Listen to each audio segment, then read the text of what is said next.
Okay, this is my first attempt to tea dye envelopes. I have my jar here that I've made. It's been sitting in the fridge for a couple of days.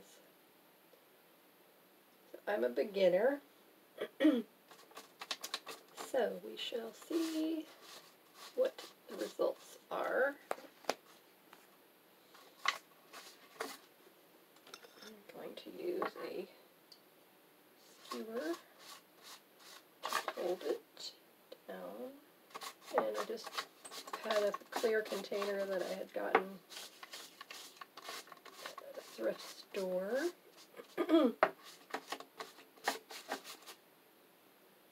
I'm using a sponge brush to put the tea on the envelope. So now I'm just turning it over with my skewer and holding the sponge brush, which actually worked fine just to do that together.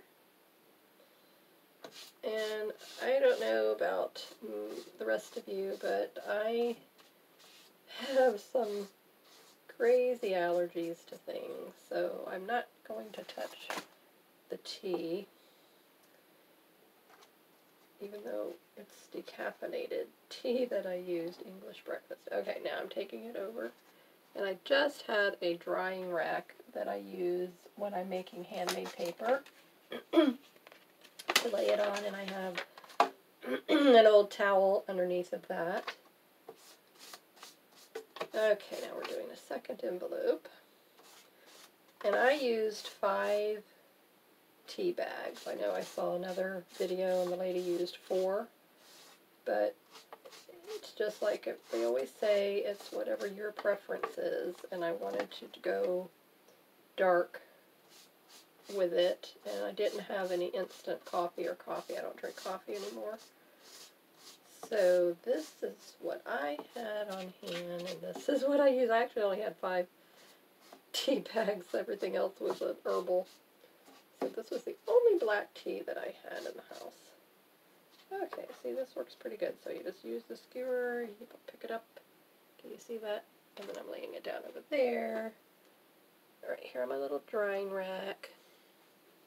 Turn it so you can see. Okay, so that's what I have those 2 on. And the 2 different size envelopes that I'm using measure, let me get my ruler. Okay, this one is 8 1/4 by 5 1/2. Other size is 7 1/2 by 5. And these are just, old white envelopes that I'm not using. And I do a lot of making handmade journals with cardstock and file folders and paper lunch bags. I've made several of those in the past. They all turn out really good. And I do altered books and hollow books. My husband uses a saw and he cuts out the book pages for me, which makes it so much easier than trying to do it by hand. Okay, so I'm going to just lay this on the towel directly and we'll see how that works. I don't see where it would be an issue. And I'm going to turn my ceiling fan on to help it dry quicker. Get some more air circulation in the room. I think that will help it to dry faster. I'm not going to try to do it with a blow dryer or anything.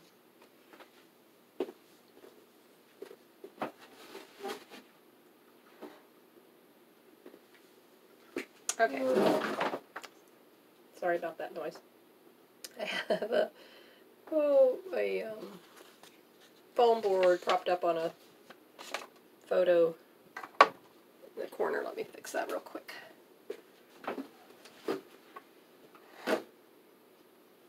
There. should not move a muscle. Okay, so I'm just dipping it in. This works really good. I like this. Sponge brushes, really cheap. You can get them at the dollar store. I think Michael's has a section now.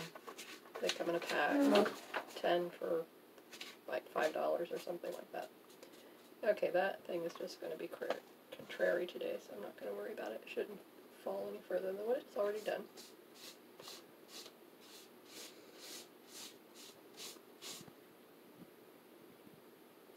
And I'm wetting this moderately, I would say. Just enough so that it adds the color, and then it's, you know, starting to wrinkle just a teeny weeny bit on the flat because it's thinner there. Okay, so I did 4. Let me do one more of the smaller size. I'm thinking, I know that you can do a little accordion envelope album as well. And you take the envelopes and you put this one on there like that, and then you do as many of those as you want, and then this one folds over like that, and then your next one would be glued down here, and then it would fold over, and then you decorate everything. So I'm thinking I might try one of these for one of my albums, and to be an insert inside the album. Let me show you. Okay, this is the little file folder album that I did. It's a llama theme. Here's all my embellishments. So I just covered the file folder, I cut it in half, lengthwise, widthwise I guess, and then put pockets and decorated each one. This is a waterfall pocket here. This is an accordion insert. You could do photos and journaling. It's another one more for journaling. Another pocket, side pocket, top pocket, and then the back. And this is a vintage recipe page. Thought that turned out really cute. All in the llama theme, pastel colors. Really, really cute. And then I hand punched mini tags, and then also with the recipe pages I made other tags and put the cluster embellishments on the front, and a cute friendship theme. This one says, "You grow, girl," with succulents and the llama, and then more recipe pages that are just included inside with some fun recipes. Hot and spicy mustard and cocoa snack and jacks made with microwave popcorn. So I just thought that would be a really cute thing to include inside. So each of these goes inside a pocket. And there you have it. Isn't that adorable? So it's really sturdy because this is made out of the file folders. It's not going to come apart. And I hand stitched the cluster embellishments, and then I put them on with my tacky glue, so they're not going to budge off of there for anything. So I love making all kinds of cute albums. So now let's just continue with our tea dyeing. I'm running out of room where to put them, so I will do one more. So I'm just letting you know because I've seen only really one video for beginners. So I said, how about a beginner do a beginner video on tea staining the envelopes. And really you could do this with any paper, cardstock. Just get a paper pad and that's, you know, light color so that it would show up. And it would be really cool to take vintage book pages and do the same thing with the vintage book pages. Just do your tea stain or your coffee stain on the vintage book pages. So it's really, really fun.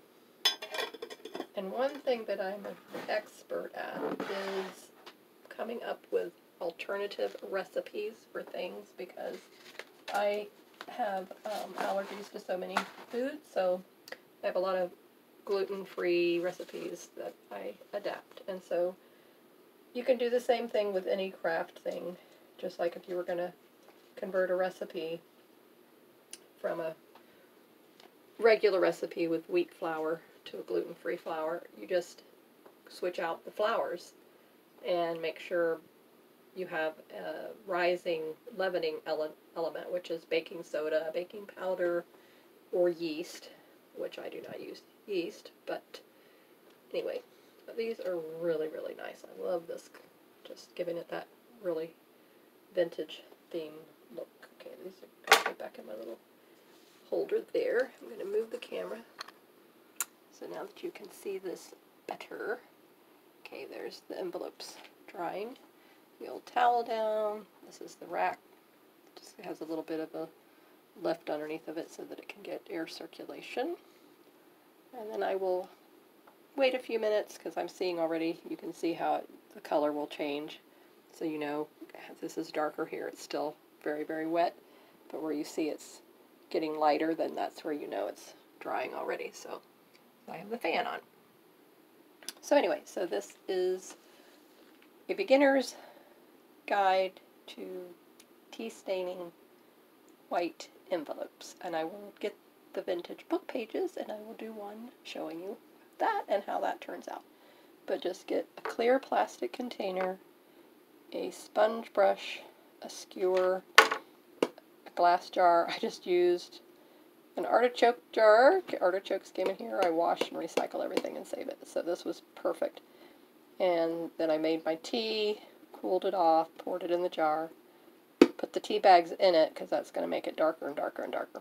And then I put it in the fridge. It's been in the fridge for 2 days already. So keeping it in the refrigerator, it will last longer. And then probably after a week, you start to see the mold grow, you know. Just, that's it. Just dump it and make a fresh container. And one tip I saw was to put a little bit of alcohol, which I would use like vodka. Just get a little tiny bottle. You know, I'm not an alcohol drinker. So just go through and get a little tiny bottle, and then just put a little bit. You wouldn't put the whole bottle. Probably put maybe teaspoon, I would say, and then that will make it last longer too. And then continue to keep it in the refrigerator. So in between uses, just put the lid back on and put it in the refrigerator. And then I will see how much longer it lasts once I put the vodka in it, which I will do in probably a week. I'll have to have my husband get it because I don't go out in this Florida heat as little as possible. Okay, so I hope that helped you guys. I'm really enjoying this. I can't wait to start decoupaging these. I'm going to be doing a video series on making your own washi tape, because I know washi tape is so colorful, and I really was never a fan, but now I'm becoming a fan. And I've always purchased mine at Michael's. Here's a couple of rolls I use on my orders. And so anyway, be looking out for my series on making your own washi tape, and making washi tape out of vintage book pages and craft paper, all kinds of things, and using different widths of double-sided tape. So I will put the supplies in the description. Hope you have a great day. I hope you enjoyed this beginner's series. I'm going to flip these over now because it looks like they're ready, because the very tippy tip is very white. Not white, but light. This one is, see, you can definitely see the difference. Look at that difference as opposed to this one. You see how it's still really dark in the middle? Or that one is really dark still in the middle. So as it's drying, then it gets just a little bit of the brown. Okay, yep, it needs to be on that side. Okay, thank you for tuning in, and if you want to follow along in this series, please click the like button and subscribe to my channel. Have a great day. Thank you so much. Bye-bye.